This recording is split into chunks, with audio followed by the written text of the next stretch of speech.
Assalamualaikum warahmatullahi wabarakatuh.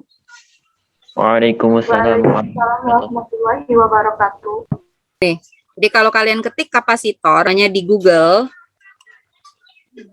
ini kalian akan ketemu dengan di bagian gambar ya. Jadi ketik kapasitor di bagian gambar, ini kalian akan ketemu seperti ini.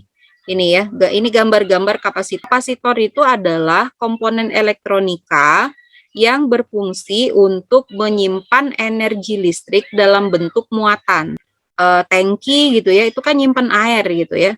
Nah ini kapasitor itu untuk menyimpan energi listrik dalam bentuk muatan gitu ya.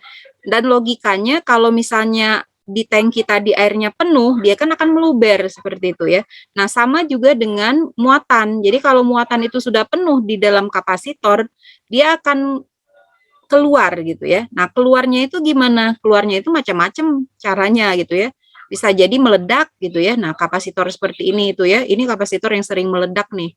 Kapasitor elektrolit gitu ya. Seperti itu. Nah kapasitor-kapasitor lainnya, kalaupun dia tidak meledak, bentuknya tidak akan sempurna lagi seperti yang awal seperti ini gitu ya. Nah kemudian jenis-jenis kapasitor ini kalian bisa lihat di sini. Jadi ada kapasitor keramik ya, bentuknya seperti ini. Mungkin kalau kalian yang sering melihat atau membongkar televisi lama gitu ya, televisi yang masih dalam bentuk tabung gitu ya, akan ketemu dengan yang seperti ini. Atau mungkin pernah lihat, pernah membongkar radio yang dalam bentuk radio lama ya, radio yang analog ya, itu akan ketemu ya kapasitor-kapasitor seperti ini gitu ya. Jadi ada kapasitor keramik ini, kemudian ada kapasitor polyester, kapasitor kertas ya. Kemudian ada kapasitor mika, ada kapasitor film. Nah, untuk kapasitor ini dia tidak punya kutub anak-anak. Jadi bentuknya seperti ini. Jadi antara kanan dengan kirinya yang lurus ini ya, yang garis lurus ini itu sama besar itu. Artinya dia tidak punya kutub. Artinya kalau dia tidak punya kutub itu ketika disolder terserah kita kaki yang mana gitu ya. Ini kan disolder itu kaki-kakinya ini ya. Nah, jadi kakinya mau yang kanan atau kiri terserah nggak masalah. Nah, tapi kalau ada yang ini, yang kapasitor yang di bawah ini ya, ada namanya kapasitor elektrolit, ada kapasitor elektrolit dan kapasitor tantalum yang di bawah ini ya, ini. Nah, ini dia punya kutub. Makanya dia bentuk-bentuk simbolnya ini seperti ini, ada positif, ada negatifnya. Yang positif itu garis lurus, yang melengkung itu berarti yang negatifnya.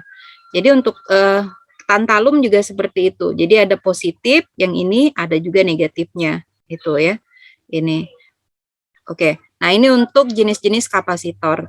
Nah, kemudian untuk perumusan kapasitor. Jadi kapasitor itu, jadi untuk kapasitor itu dikasih lambang seperti ini. Nah, ini ya. Ini untuk kapasitor elektrolit kita sebut dengan elko ya. Elko. Tapi kalau misalnya yang tidak ada kutub positif dan negatifnya sama, itu kita buat seperti ini gambarnya. Ini kapasitor ya. Agak beda dengan kalau dia sumber tegangan ya. Kalau sumber tegangan itu ada panjang kutub positifnya, ada yang pendek kutub negatifnya. Nah, seperti itu. Ini kalau untuk sumber tegangan baterai gitu ya, baterai. Nah, jadi beda kapasitor sama baterai. Kalau kapasitor dua-duanya ini sama panjangnya. Kalau baterai ada satu panjang, ada satu pendek seperti itu.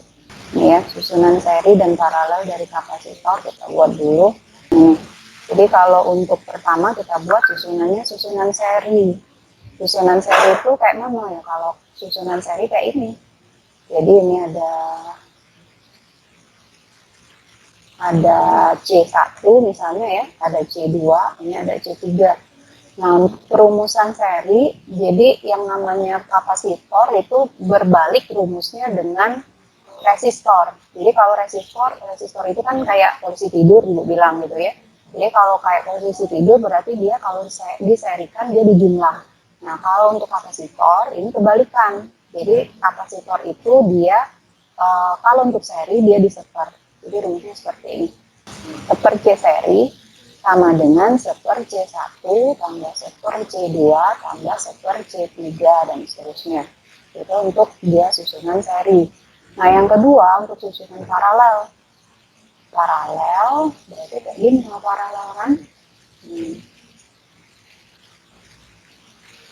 Ini ya, seperti ini paralel. Ini misalkan C1, ini C2, ini C3 gitu ya.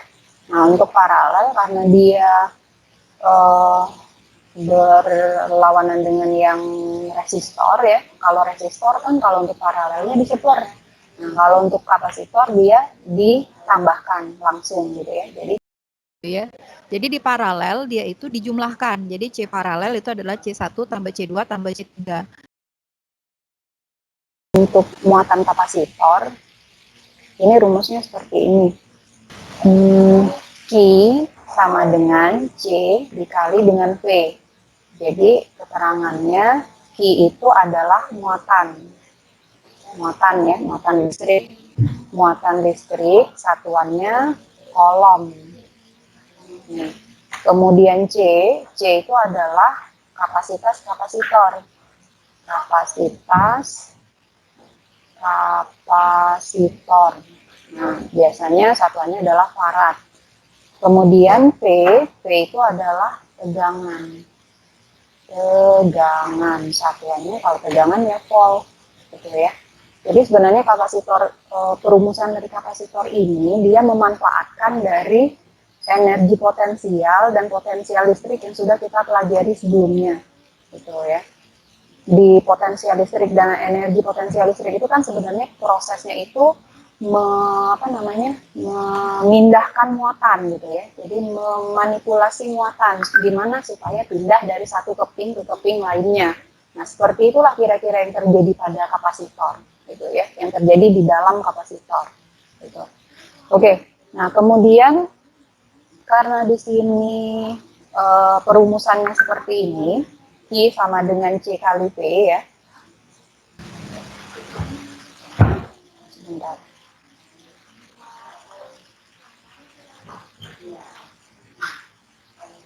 Oke, jadi karena perumusannya tadi adalah Q sama dengan C kali V, nah berarti kita perlu memasukkan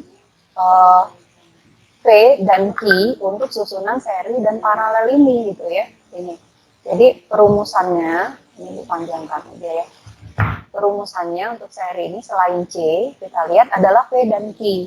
Nah untuk V kita lihat dulu sekarang. Kalau untuk susunan seri, tegangan gimana? Ya, oh berarti tegangan di seri itu diapakan? Dijumlah itu ya, itu tegangan di susunan paralel itu sama. Jadi kita bisa tulis kayak gini, Vp sama dengan V1 sama dengan V2 sama dengan V3.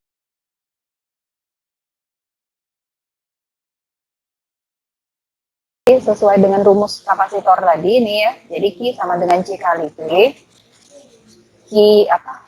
C-nya sudah, V-nya sudah. Nah, sekarang kita memakai yang Q-nya atau yang muatannya. Yang muatannya gimana di sini? Kalau untuk susunan seri Q seri adalah Q1 sama dengan Q2 sama dengan Q3 dan seterusnya. Tapi kalau untuk paralel, Q paralelnya itu adalah yang dijumlah. Jadi muatannya itu dijumlah kalau untuk paralel. Jadi Q1 tambah Q2 ditambah Q3 dan seterusnya. Ini. Jadi kebalikan antara V dan Q gitu ya kalau untuk susunan kapasitor. Jadi kalau P di seri itu dijumlahkan ya, maka Q-nya atau muatannya itu sama gitu ya. Sama. Nah, ada satu lagi di sini yang belum kita masukkan adalah energi yang tersimpan pada kapasitor. Ya, energi yang tersimpan dari kapasitor. Kapasitor tadi kan berfungsi untuk menyimpan energi listrik dalam bentuk muatan kan gitu ya. Nah, maka energi yang tersimpan itu berapa besar? Nah, berapa besarnya kita bisa hitung dengan perumusan EP sama dengan setengah CV kuadrat. Ini ya. Di mana EV itu EP itu adalah energi potensial, jadi energi yang tersimpan pada kapasitor ya, energi pada kapasitor. Kalau energi ya satuannya joule ya. Kemudian C tadi adalah kapasitas kapasitor,